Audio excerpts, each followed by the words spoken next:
To Hebrew Hits. I'm your host Malia. Today I'm in Alaska with Rabbi Greenberg. He is the Chabad rabbi. I cannot believe I'm here with you, and we are going to hear about what it is like to be a Jew in Alaska. Rabbi Greenberg, thank you so much for being here with me today. How are you doing? It's my pleasure. It's Friday, it's before Shabbos in Alaska. We're preparing actually a bat mitzvah this Shabbos. And you're asking what it means to be a Jew in Alaska. This bat mitzvah is the ultimate demonstration what it means. We have the parents are both from New York. The father is from our full family in New York. Came to Alaska 25 years ago as a pilot. The mother came to Alaska to work here for the environment. And what are the chances that they both met each other at our Shabbos table, and they got engaged and got married, and this is the daughter. Wow. Is now having bat mitzvah. Wow, so how long have you been in Alaska for? We have been here for 30 years. The Rebbe, the Lubavitcher Rebbe, gave us his blessing. So he told us in Yiddish, he said, "Machen dort warm." You should warm up Alaska. And that's why it's so cold here. That's why you see the global warming, right? You see the glaciers are melting away. When the Rebbe says something, Tzadik Geiser, of course he meant Beruchnius and spiritual, to the Yiddishkeit of Alaska, but you never know. You see the glaciers are melting. 30 years ago when we came, the winters were long and bitter and cold, and now they're much warmer and shorter. And where have you come from? Like, where did you originally live? I was born in Russia. Wow. We made Aliyah to Israel when I was a little child, before the 6-Day War, and then when I was 11 years old, I went the first time to see the Rebbe, and after I saw the Rebbe, I saw that there is God in the world, there is godliness in the world. I saw the truth, and after that, and I knew that when I'll be a yeshiva bacher, I'll definitely come back to America. When I was 17, I came to New York and I never looked back. And I was by the Rebbe for 10 years. And when we got married, I knew that the greatest and the most important thing today, after the Holocaust, you could do is, the most noble thing is to go and rebuild Yiddishkeit for all those grandchildren and children of Holocaust survivors who lost their way because they were just kicked out of their families, of their communities, of their shuls, of their rabbis, and they came everywhere in America, in the world. And the Rebbe once said, take the globe and find a place where there's no Yiddishkeit, go there and bring Yiddishkeit. And to bring back one child of the Almighty God, one child of Avraham, Yitzchak, and Yaakov, so Rivka, Rachel, and Leah, one daughter, that is the greatest reward a person can have in his life. Now you said you were in New York. Does that mean you went to 770? Like the Right. famous 770? I was studying by the Rebbe, under the Rebbe for 10 years. I was listening every Shabbos and every Yom Tov and every Yom Paga to the Rebbe for 6, 7, 8 hours, standing right in front of the Rebbe and learning from him. And the Rebbe didn't have to ask me to go on Shlichut. I knew that that's the best, most important thing in my life that I could ever do. So when you came to Alaska, were there no Jews here when you first came? There were definitely Jews here. Jews have come to Alaska from the day Alaska was purchased.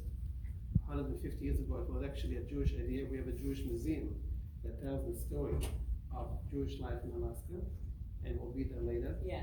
And so Jews were behind the idea of purchasing Alaska. Jews have been here even before Alaska became America, when it was under Russia. Jews were always here. When we came 30 years ago, there was already a small chavurah of Jews who were inspired by the young yeshiva students that the Rebbe used to send every year. As you know, the tradition of Chabad. When the Rebbe came to America in 1941, we had a tradition that yeshiva students, instead of going on vacation, Chabad yeshiva students, they go to small communities to inspire them. So from 1970, the yeshiva boys started to come here every summer. Nice. And then little by little, the community established and there was Chaburah. When we came 2 years ago, there was already a Chaburah of people waiting for us to come. We started, the first Sunday we came here, we had a Sunday school, we had a camp the first summer, we started a preschool that year, and on and on. And from that, you see everything was in our basement, and little by little, you see this shul. This is a beautiful shul. This is a beautiful shul. I mean, even for America, this is beautiful. So to have this in Alaska is amazing. Now, to this day, how many people are in Alaska? How many Jews, I would say? There are about 6,000 Jews in the whole state of Alaska, 3,000 Jews in Anchorage, and another 3,000 in the rest of the state. However, there is a lot of work needed to be done. So let me tell you this. All the 3,000 in show. Yes, that's what we need. Now, you said that you were born in Russia. Right. So you basically came home to where you were born. Alaska was Absolutely. originally Alaska like, was originally Russia. yeah. Absolutely. And not only that, when I told my father that I'm going to Alaska, my father was in the gulags in Siberia, Okay. Omsk, Siberia, which is like not too far from here, like 10 hours away. And he said to me, they sent me in exile to Siberia, now they're sending you in exile to Alaska. But he, of course, said it with a smile. Yeah. He was very happy that I'm going to Alaska. And we are here for 30 years, and we are not only we're not complaining, but we are very happy and very proud. And my two children have come back here to become shluchim. And my daughter, my son-in-law, who is the junior rabbi, who is here, that they call the youth education. And my other son, Mendy, he established a chabad center in Palmer, Alaska. I just was last night. Really? What is down there? I was just yesterday there for bar mitzvah, and tomorrow we have bat mitzvah here. So it just shows you what's going on here. And yes, and my other son, Rabbi Levi, he just moved to Budapest to be a shliach. Wow. We wanted him to be here, but they wanted to do something new and different, and they decided to go to Budapest. It's amazing to see real Jewish life here because we've been traveling and we've been going all over Alaska so far, not all over, but to many places, and it's amazing to see frum Jews in Alaska. Like, this is just so cool. I don't see this every day. I'm not every day in Alaska. Absolutely. Now, before I get to my last question, you said your father was in Siberia. Right. My great uncle was in Siberia. Oh, it could be they were there at the same time. That could be very much so, and especially I heard that your great uncle, Rabbi Feigl. Well, great grandfather. Great grandfather. Great grandfather. Three greats. Rabbi Feigl. Feigelson. He was very famous on his. One of the people who brought Yiddishkeit to America, true Yiddishkeit, pure Yiddishkeit. He was in a great relationship with the Chabad Hasidim who came to America, and then later the previous Lubavitcher Rebbe. So there's a very good chance that your great uncle, who was again my father in those years in the 1940s. That's such a small world. You never know. That's amazing. Now, for the last question, tell me how it is like Shabbos and how it is to be a Jew in Alaska. Like, you guys are proud to be Jews. Do people make any comments? Are people nice? People respect the Jews here? Actually, I would say, even though we have some anti-Semitic cases, incidents in Alaska, but really the entire community is so welcoming in such an amazing way. There is such a respect, a deep respect, by all types of the community, by everyone, non-Jews and Jews. There is such a respect to Yiddishkeit. We get support and help on everything that we do and every activities. Like, we have Hanukkah celebration, we have 700, 800 people at Hanukkah. We have not only from the Jewish community, but also from the non-Jewish community people come. There is such an amazing appreciation. We have a Jewish gala that we do every year, and the entire community is participating. It's just amazing to see how there is an amazing support. Today, the world is ready. Just the way the Rebbe said 30 years ago, the Rebbe said that Mashiach is on his way, and that the world is ready. We could see it today, especially now with the pandemic, that the pandemic brought the entire humanity to its knees, and we all know that there is a creator who is running the show, and we could make plans. Like today, we know we can make plans, and tomorrow the plans could be over because everything will be closed, the plans will not fly. So today we are being, like the whole world is going to refine, we're all being refined in preparation for Mashiach. So we see it here in Alaska already. Oh, and I have one more question before we go. I'm here on vacation with my sisters, and we came to see you and to see how the Chabad is in Alaska.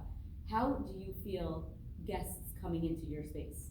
We have every summer many guests, even during the winter, but every summer many guests. We just had here 3 camps, Camp Yachad, Camp Kanfei, and we had here also Camp Seneca. We had 3 camps, all 3 types. Those are Beis Yaakov girls, and those are Modern Orthodox, and those are Yeshiva Bochum. They were all here in the Chazal Sefer Torah, all dancing together with Satmar Hasidim, with Litvish Yeshivas. Everyone together. We welcome that and we appreciate that because it's an inspiration to our community, and it shows our community that we are all one, we are all together. Wow. Thank you so much, Rabbi Greenberg, for being here with me on Hebrew Hits and for being so welcoming and allowing us to come into your space. I'm excited to come to the Kiddush tomorrow for the Bat Mitzvah, and I'll see you again tomorrow with all my siblings, all my sisters. This is Alaska for you guys. We are here in Alaska. Hebrew Hits is taking over Alaska. Go like and subscribe. And now a message from our sponsors. At Rental Media, we offer graphic design, social media management, and full website services, including design, development, maintenance, and SEO services. With a wide range of clients worldwide, we work hard to give you the best online services. Our clients enjoy working with us because of our high quality of customer service. Call us today to discuss at 888-498-1802. Or alternatively, you can email us at info@rentalmedia.com. Don't forget to check out our website at rentalmedia.com. That's RENTIELMEDIA.com.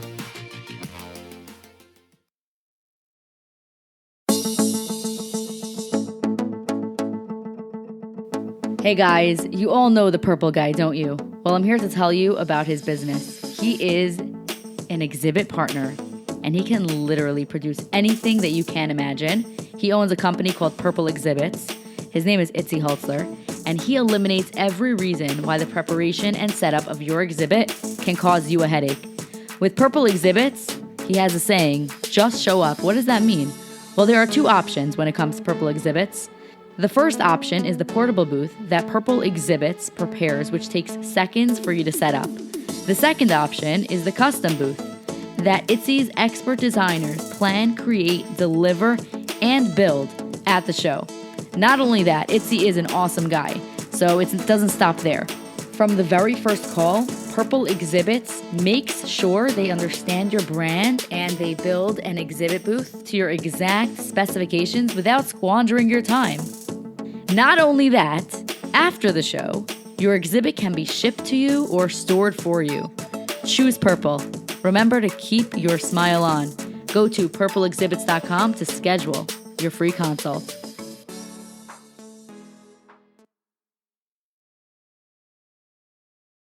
The first stop we're making at Alaska is none other than the Chasheva Walmart. We're gonna go stock up on food, stock up on maybe some like Alaska sweatshirts, baseball caps, beanies, and stuff like that. And we're gonna go get all the food that we need to survive this amazing, incredible trip. Thank you. What do you say now?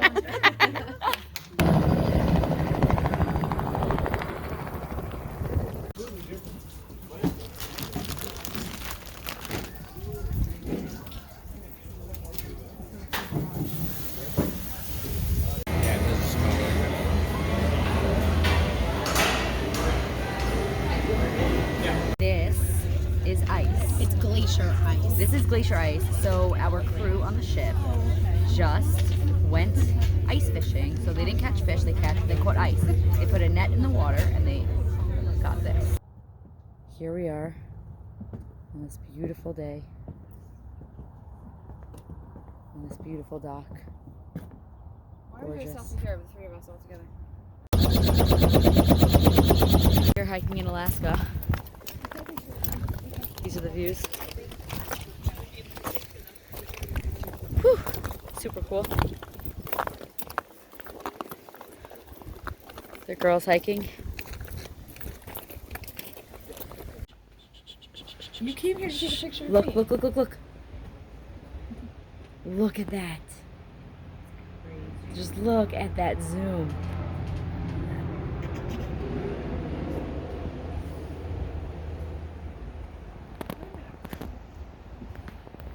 Here's where we're eating lunch.